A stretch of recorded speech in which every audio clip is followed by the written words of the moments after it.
Paliyekkara toll പ്ലാസയിൽ ജീവനക്കാരന് യാത്രക്കാരന്റെ ക്രൂരമർദ്ദനം. സാരമായി പരിക്കേറ്റ കല്ലൂർ ഞെല്ലൂർ നമ്പാടൻ 37 വയസ്സുള്ള ഡേവിഡിനെ പുതുക്കാട് താലൂക്ക് ആശുപത്രിയിൽ പ്രവേശിപ്പിച്ചു. വെള്ളിയാഴ്ച വൈകിട്ട് 6:30-ക്കായിരുന്നു സംഭവം.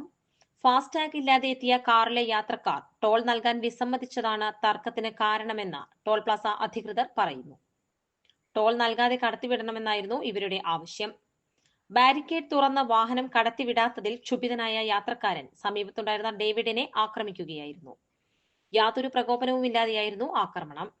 ഇതിനിടെ മറ്റു ടോൾ ജീവനക്കാർ എത്തുന്നത് കണ്ടതോടെ ടോൾ തുക അടച്ച് കാറെടുത്ത് ഇയാൾ കടന്നു കളയുകയായിരുന്നു. സംഭവത്തിൽ പുതുക്കാട് പോലീസിൽ ടോൾ പ്ലാസ അധികൃതർ പരാതി നൽകി.